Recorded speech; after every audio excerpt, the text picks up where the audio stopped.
두드림 경영학 원론 8장 의사결정에 대해서 설명하도록 하겠습니다.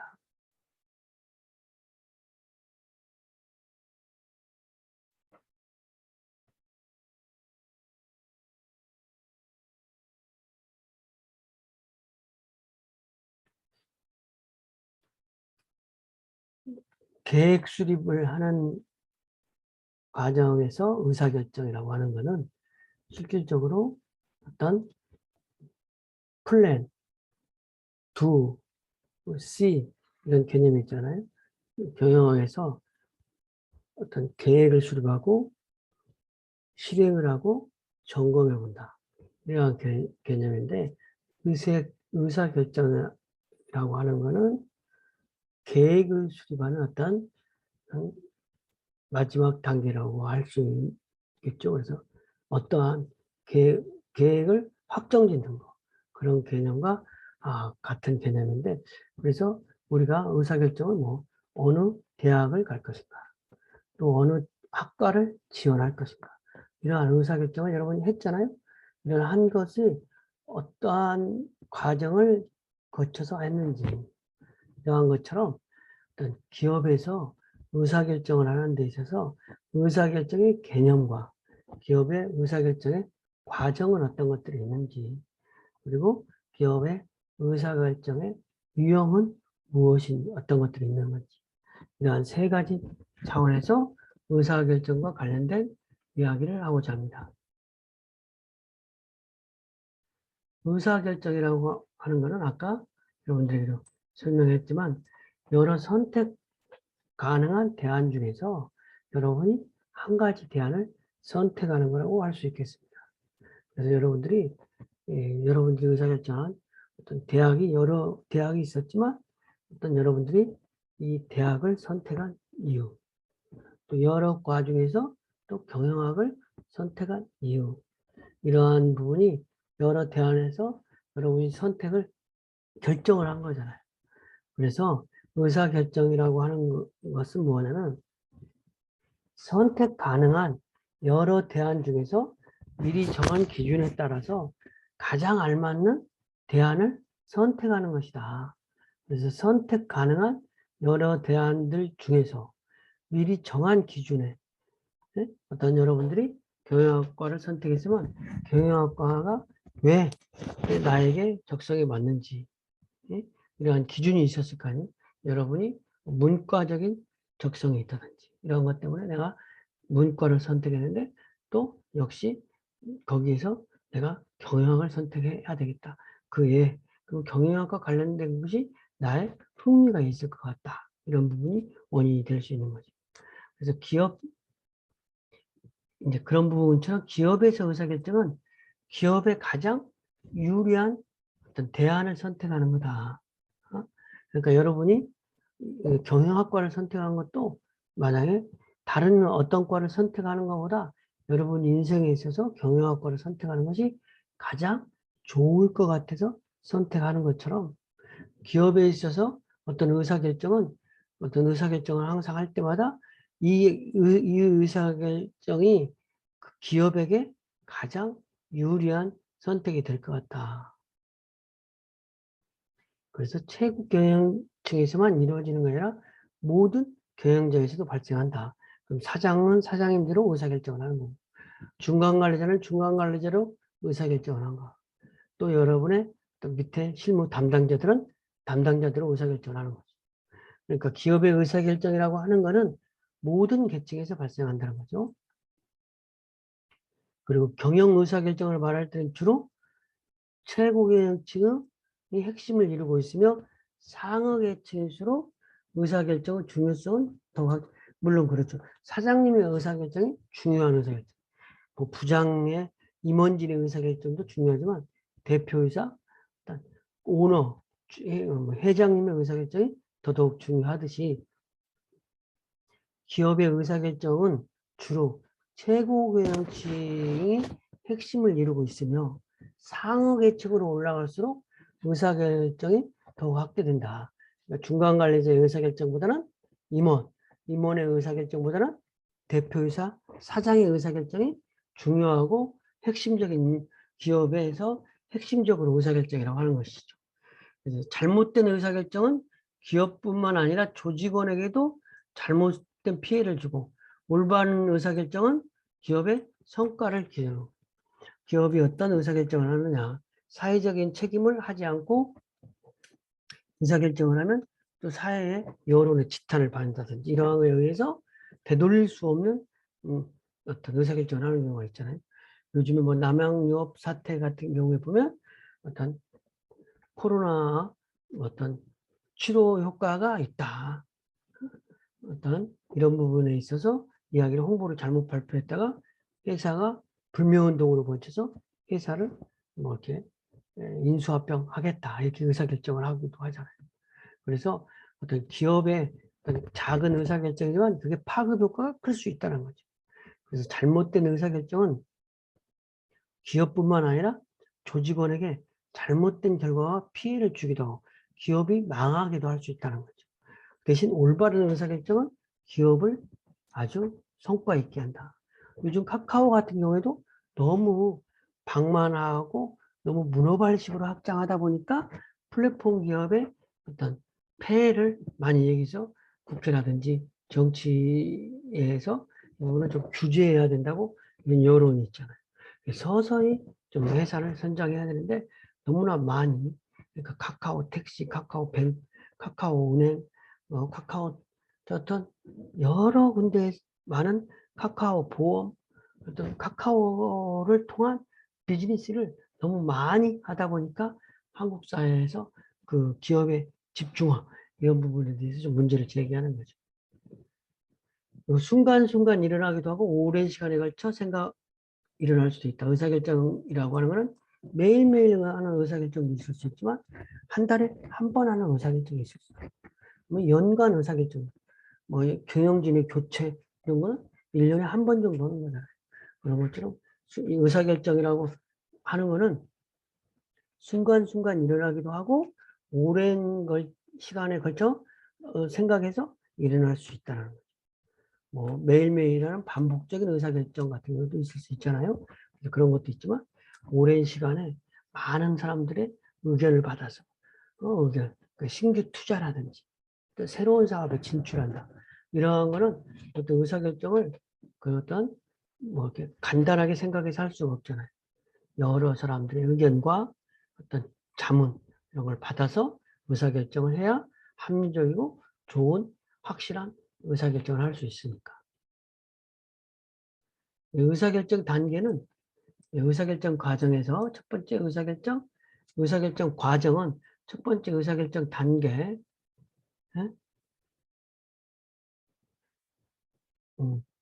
그래서 문제의 발견, 대안 생성, 최적한 선택이다. 먼저 문제의 발견은 의사결정해야 될 일을, 이 어떤 것인지를 발견하는 거예요. 업무 파악, 이런 거. 의사결정할 문제를 파악하는 단계다. 이거는 이제 정보 수집을 통해서 의사결정이 되는 문제와 그 원인이 무엇인지를 파악한다. 매출액이 감소되는 부분이 있으니까 어떠한 의사결정을 해야 되는지 매출 감소하는 것을 파악해보고 실상을 매출 기업의 실적을 파악해보고 거기에 대한 처방을 내리는 거죠. 그래서 기업이 당면한 문제가 무엇인지 확인하는 단계로 현재 기업이 가지고 있는 실제 상황과 바람직한 상태와 차이를 규정짓고 찾아내는 것. 그 문제점이 무엇인지, 우리 회사가 당면한 문제가 무엇인지, 어떤 문제를 해결해야 되는지 이러한 것을 발견하는 것이다. 이거죠. 의사결정을 하기 전에 문제를 발견하는 것이다. 문제의 발견은 쉬운 것 같으면서도 많은 정보 수집과 철저한 분석, 그러니까 고객 분석, 경쟁관계 분석, 그다음에 자사 분석, 뭐 이러한 단계를 통해서 어떤 문제를 발견하는 것이죠.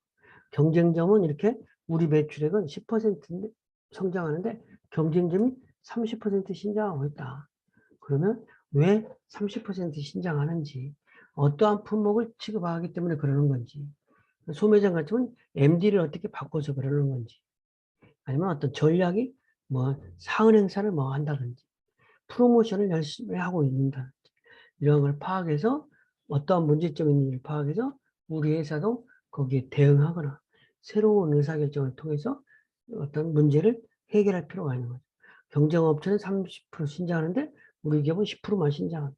지속적으로 그렇게 되면 우리 회사가 계속 축소될 수 있잖아요.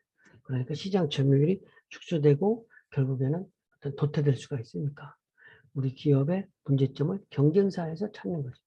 그럼 고객의 의견을 지속적으로 들어서 고객 탐구를 통해서 문제점을 파악합니다. 자사의 실적을 통해서 자사의 문제점을 파악해서 어떤 문제가 있는지를 수면 위로 올려놓는 거예요. 임원회의에 상정한다. 그래서 임원회의에 상정해서 대안을 생성한다. 대안 생성 단계라는 것은 어떤 경쟁점과 경쟁점 분석을 해봤더니 어떤 문제점이 발생했다면 어떻게 해결할 것인지 이러한 바로 우리도 마케팅 판촉안 수립하나 아니면 이 안은 준비안에다가 이번 달에 쓰고 다음 달에 한다는 이러한 부분을 대안을 만들어 탐색된 문제를 연구하고 이걸 제거할 수 있는 여러 가지 해결 방법을 개발한다. 1안, 2안, 3안. 그래서 학과를 경영학과, 뭐 간호학과, 반려동물학과 이 중에서 어느 과를 갈 것인지 이러한 부분을 결정하는 거죠. 창조적인 성격을 지님으로 의사결정자는 대안 생성을 위해서 문제 해결과 관련된 상당한 수준의 정보 지식이 필요하다. 그러니까 정보 지식이 없으면 훌륭한 대안이 나올 수가 없는 것이니까요. 그 대신 대안 생성이라고 하는 것은 창조적인 작업인 동시에 비정형적인 성격을 가지고 있으므로 토론, 브레인스토밍 그 기법을 활용하는 것이 도움이 된다. 그러니까 회사 같은 데서는 우리 회사의 매출을 10% 신장하기 위해서 어떠한 대책을 할 것이냐 이랬을 때 사장이 독단적으로 결정하는 것보다는 어떤 청년들, 어떤 회사의 어떤 그 적극적인 사원, 모범 사원 이런 사람들을 모아가지고 그 사람들에게 브레인스톰이라는 기법을 통해서 아이디어를 제시하라고. 그래서 그 아이디어가 좋으면 채택해서 실행하는 것이면 된다. 최적 대안의 선택은 문제를 발견하고 대안이 생성됐다면 어떠한 것으로 의사결정을 하는 부분, 이 최적안을 선정하는 것을 선택한다는 것은 의사결정을 한다라는 의미가 되는 거예요. 여러 대안을 평가하여 그 중에서 가장 최적인 안, 가장 바람직스러운 안을 받아들이는 거. 가장 바람직스러운 것을 선택하는 거. 이런 것이 최적안의 선택이다. 그러니까 앞에서 발굴된 여러 가지 문제에서 대안을 만들어서 그 각각 대안별로 장점, 단점, 이런 문제점 이런 것들을 표로 만들어서 어떠한 것이 우리 회사가 가장 합리적으로 의사결정을 할 수 있는 것인지 이러한 부분으로 의사결정하는 것이다. 그 다음에 오직 하나만이 선택되므로 가장 어려운 단계일 수도 있다. 문제를 발견하거나 대안을 생성할 때는 문제 발견하기 위해서 정보를 수집한다든지 대안을 1안, 2안, 장점, 단점 이렇게 대안을 만들 때는 그렇게 어떤 어렵지 않지만 하나를 결정할 때는 하나를 결정하게 되면 그 다음 문제점이 발생할 수 있으니까 되돌려 가기가 되게 어려우니까 어려운 과정일 수도 있고 그래서 수학적 알고리즘이라든지 그다음에 데이터 분석, 의사결정 나무 이런 것 등을 잘 활용해서 불확실성을 잘 평가하는 것이 필요하다. 그러니까 불확실성을 최소화해서 의사결정을 한다. 거의 틀림없이 이렇게 의사결정하면 성공할 것이다.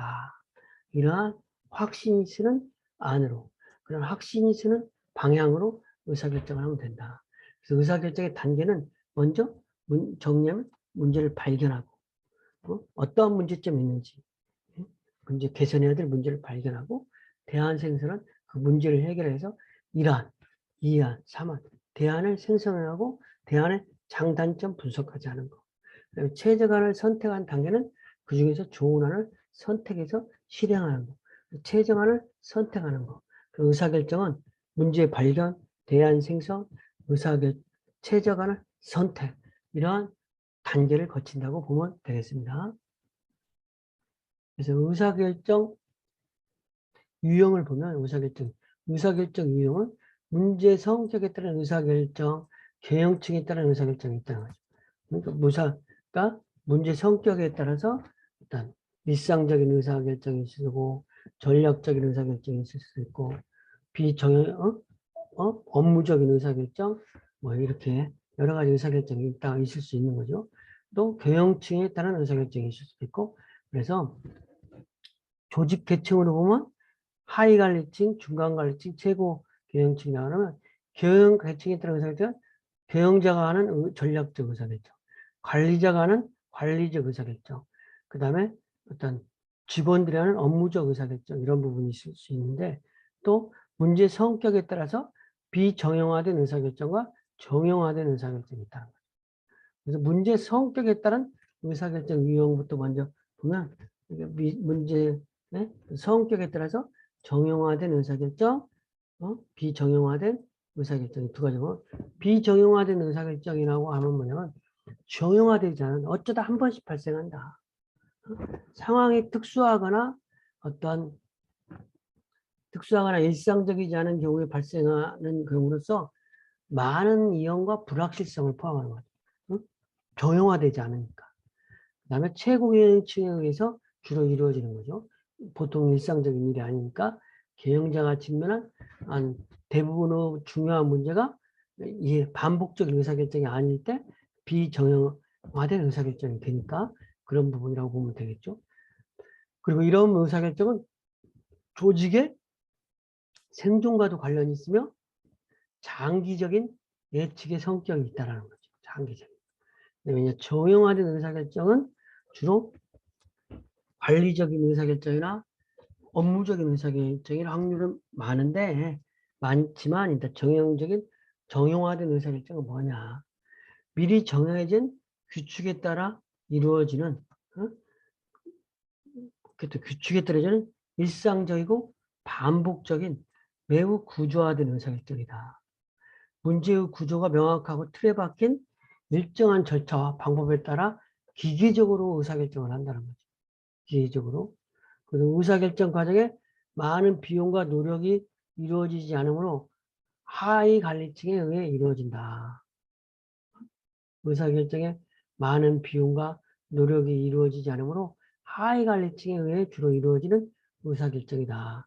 그래서 비의사결정, 문제의 성격에 따른 의사결정 유형을 보면 비정형화된 의사결정과 정형화된 의사결정이 있다는 거죠. 그리고 이제 경영 계층에 따른 의사결정은 전략적 의사결정, 관리적 의사결정, 업무적 의사결정 이렇게 나눌 수 있는데 이거를 좀 더 보면 경영진들이 주로 하는 전략적 의사결정은 뭐냐? 전략적 의사결정은 기업의 최고 경영층이 담당하며 기업의 내부 문제보다는 기업의 환경적인 문제와 관련된 문제. 그리고 비정형화된 의사결정이라고도 하며 문제의 새로움이 존재하기 때문에 불확실성과 위험이 항상 크다. 처음 해보는 의사결정이니까 가보지 않은 길이니까 어떤 길일지 잘 모르잖아요. 그래서 이러한 부분 비정형화된 의사결정인 확률이 많다. 그 다음에 주로 최고 경영자의 그간의 경험이나 판단에 의존하는 경우가 많이 일어난다. 그래서 전략적 의사결정이라고 하는 분은 주로 경영자 의사결정이 되겠고 관리적 의사결정이라고 하는 것은 중간 관리자, 부장, 차장 이런 분들이 하는 의사결정이라고 할 수 있겠는데 중간 경영층이 담당하며 기업이 보유한 자원보다 좋은 성과를 거둘 수 있도록 조직화하는 것과 관련된 의사결정. 그래서 업무적 의사결정에 비해 그러니까 주로 일상적으로는 업무적 의사결정에 비해 어떤 인간의 판단을 필요하는 부분이 있어 반구조화된 의사결정이라고도 한다. 그러니까 비정형화된 의사결정과 정형화된 의사결정에 한 반 정도 되는 의사결정이 주로 관리적 의사결정에서 많이 이루어진다. 이렇게 보면 되겠어요. 그죠? 그 다음에 이제 업무적 의사결정은 뭐냐? 업무적 의사결정은 하위 관리층에서 담당하며 반복적이고 일상적인 업무 처리와 같이 주로 정형화된 반복적인 의사결정이다. 그래서 구조화된 의사결정을 한다. 그래서 의사결정의 유형은 문제 성격에 따라서 문제 성격에 따른 의사결정을 분류하기도 하고 교형 계층에 따른 의사결정이라는 측면에서 유형이 좀 달라지는데 문제의 성격에 따라서 의사결정을 분류해보면 비정형화된 의사결정과 정형화된 의사결정으로 나눌 수 있다.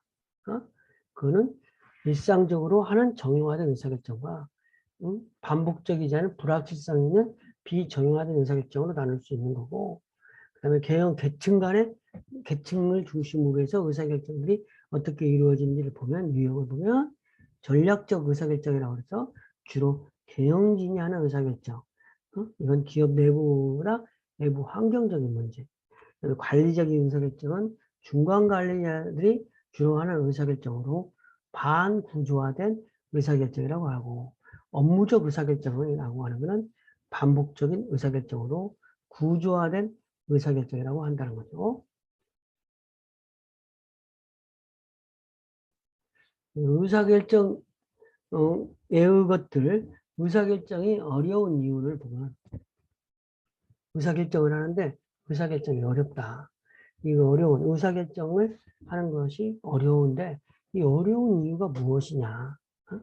의사결정이 사실 어떤 결정을 못하는 결정장애라는 말. 결정을 하려면 어떤 결정을 못하는 사람들 어떤 선택을 해야 되는데 선택할 때 머뭇거리는 사람이 의사결정이 어려운 이유는 첫 번째 복잡성이다. 대안이 여러 개일 때 이해관계자가 많아서 모두가 만족할 수 있는 목표나 기준을 선정이 어려워. 모두가 만족하는 아니면 뭐 의사결정이 쉽잖아요. 근데 이런 선택을 하자니 이러한 부분이 문제점이 있고 이러한 선택하자니 이러한 부분. 응? 어떤 사랑을 선택하자니 스승이 울고 스승을 선택하자니 사랑이 온다. 이런 얘기도 있듯이 대안이 여러 가지가 있다. 결과에 대한 불확실성이 높을수록 또 어려움이다. 그러니까 어떤 선택을 에 따라서 기업에 지대한 영향을 미친다. 매출액을 뭐 10%, 5%에 있는 게 아니라 20%, 30% 영향을 미칠 수 있다. 그러면 의사결정이 하기가 좀 복잡해져요.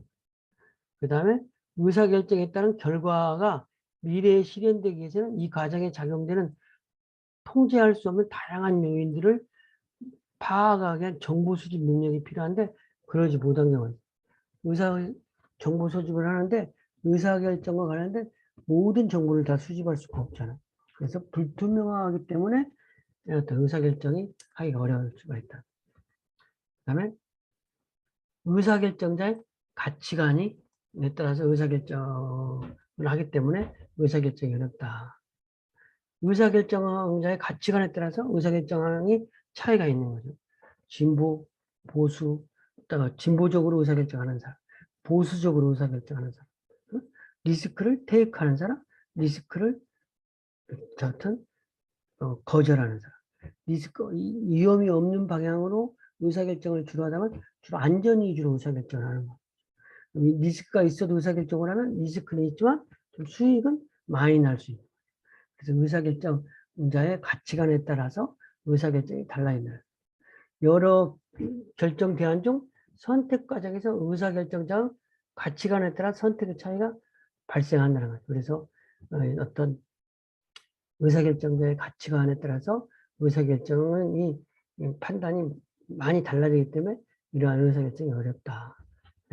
선택의 기준이 다양하다.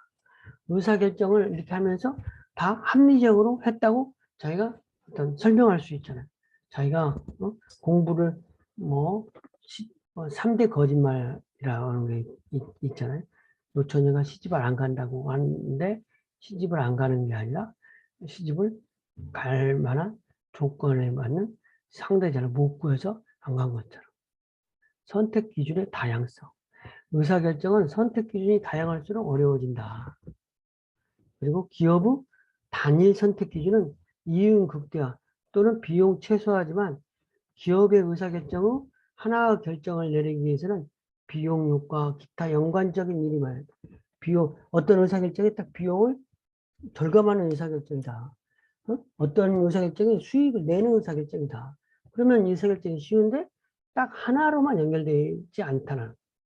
그 다음에 다양한 선택 기준이 사용될 때는 보다 중요한 요소와 덜 중요한 요소를 구분하고 이들의 상대적 중요도를 평가할 필요가 있다. 그래서 가중치를 둔다.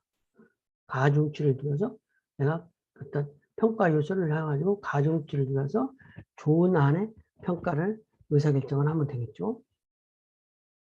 네, 의사결정의 집단 의사결정이란다. 집단 의사결정은 중요한 이슈에 대해 구성원 다수의 견해를 반영함으로써 합의를 도출하는 의사결정이다. 이건 이제 혼자 결정을 해보니까 여러 사람의 의견을 모아서 여러 사람의 의견을 듣고 결정하는 것이죠. 그래서 집단 지성의 흠에 의해서 많은 부분이 여러 사람의 의견을 듣고 의사결정은 좋아질 확률도 있지만 또 그렇지 않은 경우도 있어요. 그래서 집단 의사결정은 장점은 뭐냐면 구성원으로부터 다양한 정보들을 얻을 수 있어 시너지를 기대할 수 있다. 집단 의사결정을 하면.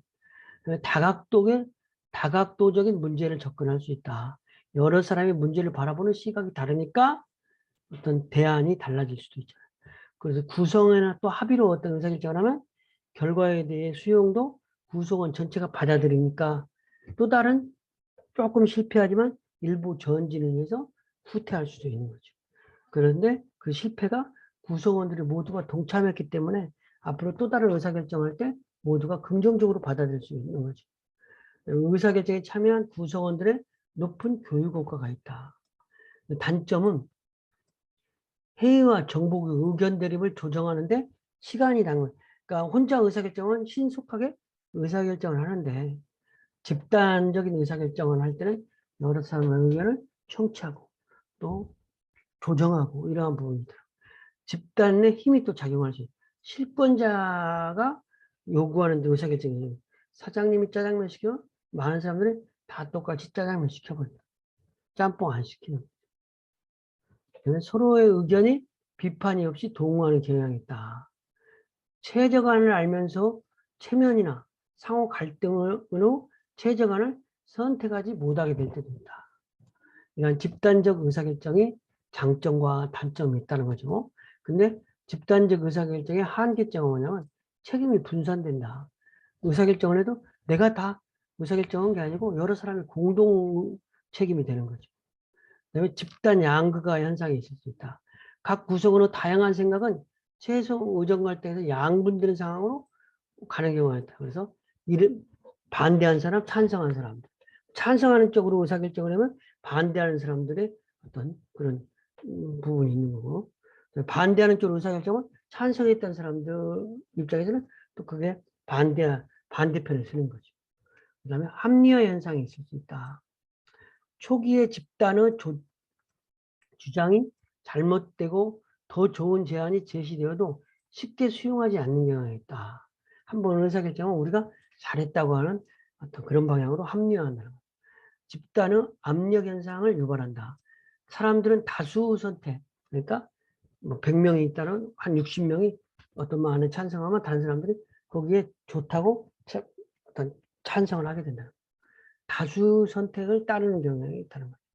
다수가 선택을 했다고 해서 무조건 최적화는 아닐 수가 있는데 말이죠. 그 다음에 의사결정의 제약 조건을 보면은 문제의 본질 파악을 실패한다든지 다양한 대안 발굴의 한계라든지 에스컬레이션의 현상 이러한 부분이 있을 수 있다. 문제 본질 파악을 실패할 수가 있다. 개영자가 의사결정을 본질을 파악하지 않고 즉흥적으로 의사결정을 하면 오류가 발생할 수 있죠. 평소에 정보 신뢰를 평가하는 습관이라든지 기회와 위협의 중요성을 확인하는 습관이라든지 긴급한 정도를 판단하는 습관 같은 것이 있을 필요가 있는 거죠. 그 다음에 충분한 대안 발굴의 한계가 있다. 의사결정자가 의사결정 자료를 수집하고 분석하며 모든 대안을 만들지만 어떤 그 대안이라는 것은 최적 대안이라는 것이 한계에 있을 수 있다는 거죠. 그래서 의사결정을 위해 필요한 정보를 확인하는데 소요되는 시간, 노력, 돈 이런 것이 어느 정도인지 사전에 평가해서 어떤 큰 의사결정하는 시간, 노력, 돈을 집중적으로 투자하고 작은 의사결정은 조금 더 덜 투자하는 어떤 그런 부분이 필요하겠죠. 에스컬레이션 현상, 충분한 대안을 고려 없이 졸속한 의사결정을 행하여 이로 인해서 손실이 가중시키거나 많은 사람이 일에 매달리게 할 가능성이 높아지는 현상이라는 거죠. 매몰 비용이라는 부분이 발생될 수 있다는 거죠. 그래서 의사결정 책임을 나눠 가지는 적정 수준의 집단 의사결정을 통해서 이런 현상을 감소시키는 것이 필요하다고 할 수 있겠습니다. 이상 강의를 마치고 잠깐 정리를 하겠습니다.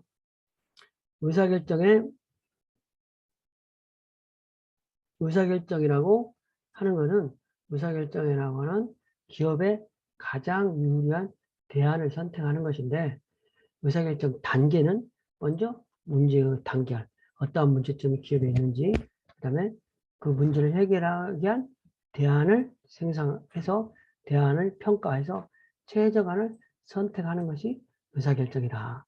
근데 의사결정의 유형은 정형화된 의사결정과 비정형화된 의사결정이라는 부분이 있다. 문제의 성격에 따른, 그 다음에 경영 계층에 따른 의사결정은 전략적 의사결정, 관리적 의사결정, 업무적 의사결정 이렇게 나눌 수 있는데 전략적 의사결정은 주로 최고 경영층과 관련되어 있고 관리적 의사결정은 중간 관리층과 업무적 의사결정은 주로 하위 관리자 담당과 관련이 있다는 부분.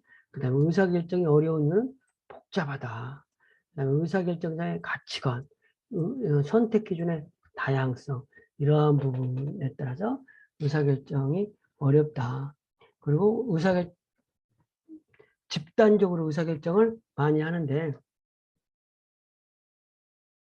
집단적인 의사결정을 많이 하는데 집단 의사결정을 하게 되는 장점과 단점은 많은 구성원들이 참여했다는 장점도 있지만 의견 대립을 조정하는데 시간 이런 부분이 낭비될 수 있다. 그리고 한계점으로는 책임의 분산, 집단의 양극화, 합리화 현상, 집단의 압력 현상을 유발 이런 부분이 있을 수 있다는 거죠. 그 다음에 의사결정의 제약 조건은 문제 본질 파악을 실패할 수 있다는 의사결정 하기 전에 자체적으로 충분한 대안 발굴의 한계도 있을 수 있는 거죠. 그 다음에 에스컬레이션 현상도 있을 수 있고. 자, 이상 강의를 마치겠습니다. 감사합니다.